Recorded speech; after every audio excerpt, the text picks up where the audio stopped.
Hi, I'm Dr. Dave Janda. Welcome back to our Insider Insight Show. I'm honored to have with me today someone who is a true American hero. And one would think that the United States government would embrace my guest, Victor Avila, an American hero. He sacrificed his life. His partner died. He was wounded in action. Yet the American government, rather than embrace him, support him, comfort him, actually stiff-armed him is probably the best way to put it.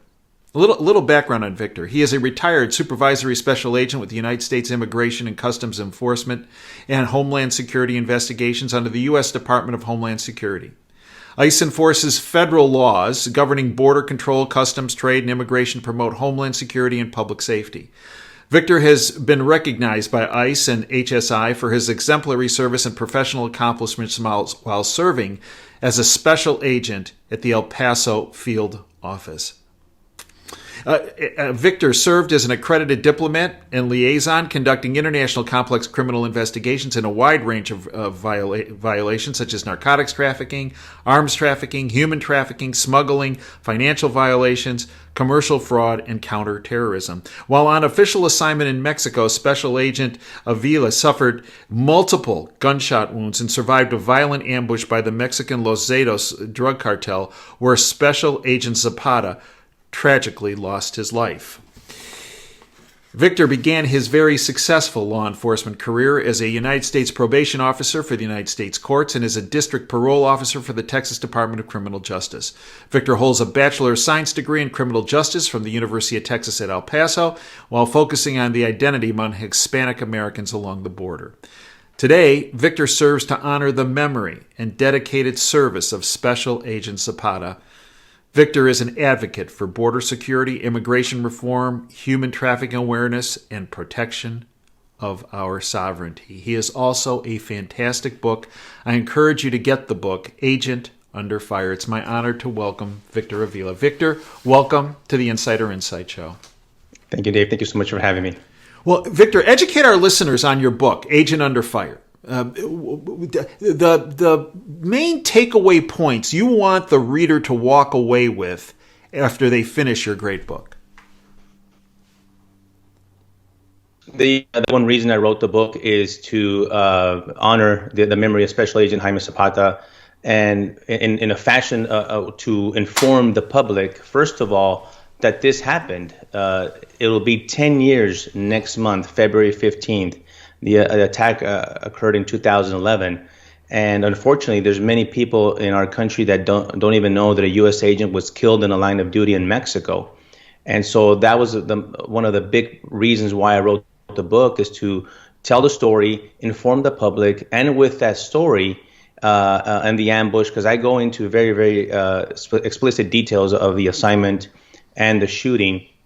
Not gratuitously, but because I think it's important for people to realize the dangers that we face in Mexico on our border, and how it affects the United States directly in our communities. And so part two of my book, after going through that, and I also talk a little bit about myself growing up on the border, letting the reader know who I am, where I come from.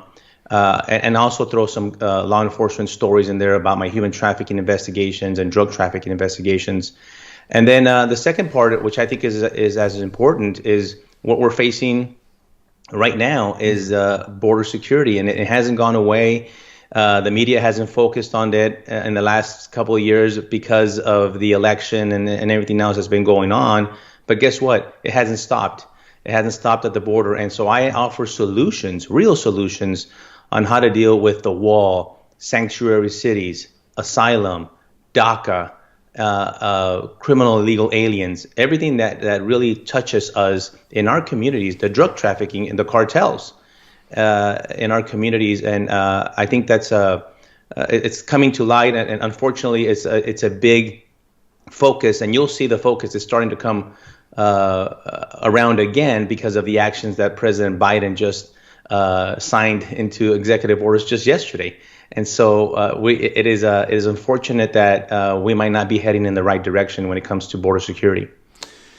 Victor, let's break this down, because this is really important, because there has been so much misinformation and disinformation put out by what I call the bought off lamestream fake media on border security, on the ramifications of the drug cartels and the pervasiveness of the drug cartels, not just in Mexico, but actually in our own country, and not just at the border.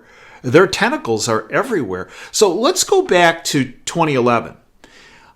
When I go through what happened to you and your partner, and maybe I got this wrong, but my reading is that you had, and your partner and your group had intel that you were potentially walking into a hot zone that was going to put your lives at risk and many other people's lives at risk. Yet you were still sent in there in spite of the concerns that you had generated. Am I wrong on that reading?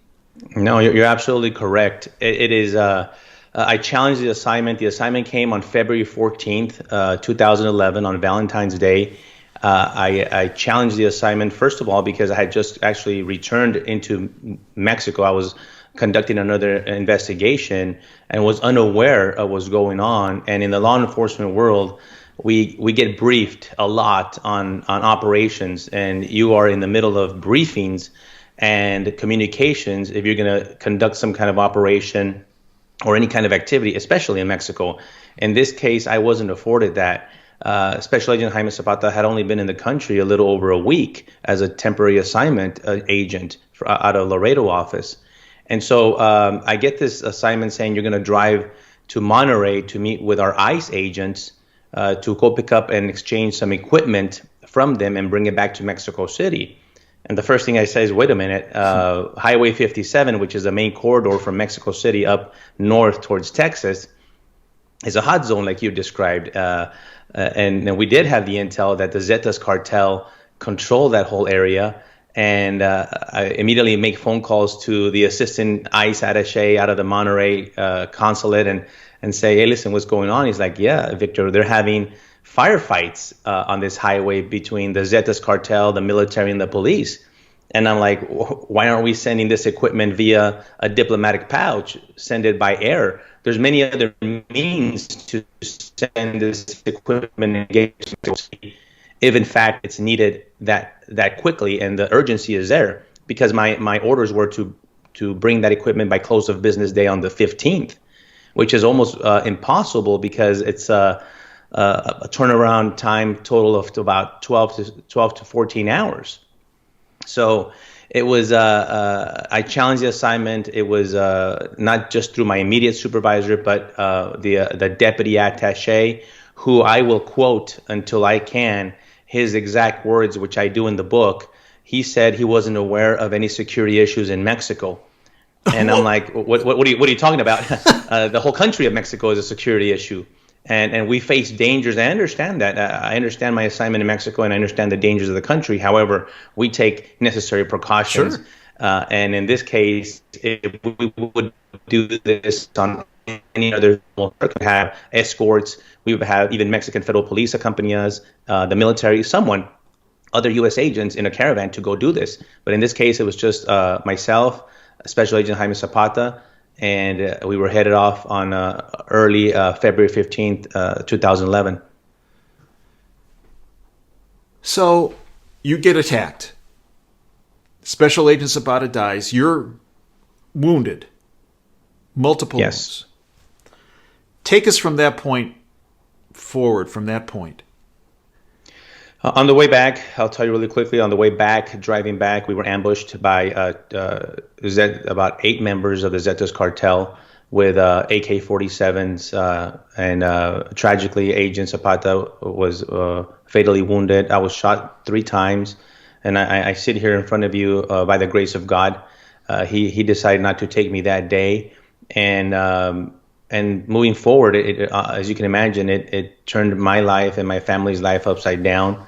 And so then the second part, the aftermath of the shooting, which I call in the book, is sometimes as puzzling and disturbing and as traumatic as the shooting itself, or sometimes I think even worse, because my agency decided that there was no backing, as we say in the law enforcement world, there was no backup there. They really did not know what to do with me, and I found myself in a very awkward situation, partly because people ask me why.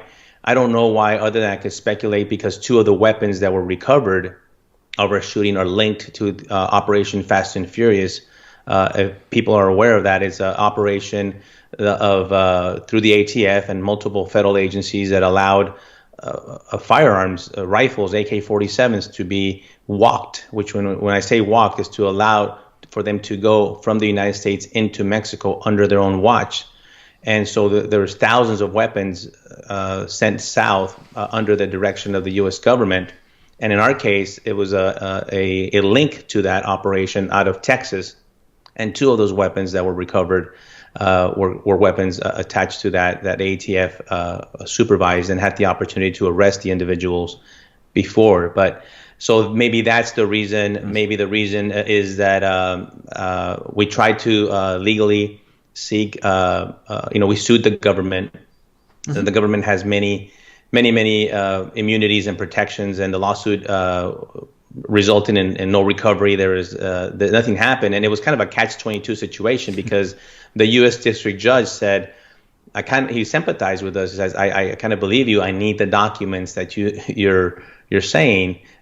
Get me the documents. And we tell the judge, well, the government won't give me the documents. President Obama had ordered and implemented an executive privilege order blocking the recovery of all documentation, anything to do with our shooting and Fast and Furious.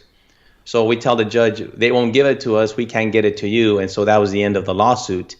And so fast forward to 2015, I had no other choice but to separate from the service, and I had to do it in a medical way. I received a medical retirement, and so now my focus was to tell the story, and really to educate people what's going on in our border. Human trafficking, the cartels, and the story of Special Agent Jaime Zapata's heroism and his sacrifice that day. Victor, the people that sent you on essentially a homicide mission did they, after the event, the very people that you said, stop, this is not a smart idea, did they ever come to you and say, Victor, what was I thinking? I mean, why didn't I listen to you guys? Did you get any of that? Absolutely not. As a matter of fact, they were promoted by the agency and now are higher up as you and I speak. Some have retired. Some are still there in high levels of positions within the Department of Homeland Security under Homeland Security investigations. They got promoted for not listening to the people on the ground saying, this is not right, this is a bad mission. And one of those individuals, Special Agent Zapata, dies, and you get significantly wounded in the process, and they get promoted? That's correct. And not only the information from the agent on the ground, myself, and the agents from Monterrey, but from the U.S. ambassador, from the U.S. Embassy in Mexico City themselves. There was an alert issued prohibiting any U.S. personnel to drive on Highway 57 where the ambush occurred, whether you would be traveling for personal reasons or business reasons. And so they even, just disregarded that alert altogether. So there was a lot of issues there with that assignment that unfortunately resulted in the death of Agent Zapata. So it's bad enough that they promote these people that cause this unnecessary loss of life and your injuries, which were significant. That's bad enough. But in addition, your administrators, rather than embrace you, pushed you away, told people to stay away from you, not to talk to you, not to deal with you, correct? That's very true, and I'll make something very clear. I never requested any special treatment from my government, my agency. All I wanted was just basically to be taken care of. I wanted my family. You know, we were in another country. My family was extracted in a very traumatic way by multiple federal police, and because they were at one point in danger. And so I just wanted them to take care of me and in a, you know, put me in a position. They could have done a lot of things for me, in other words, and they just decided not to. I could go into a lot of details about it. They took my guns away. They erased my law enforcement call sign. They erased my email.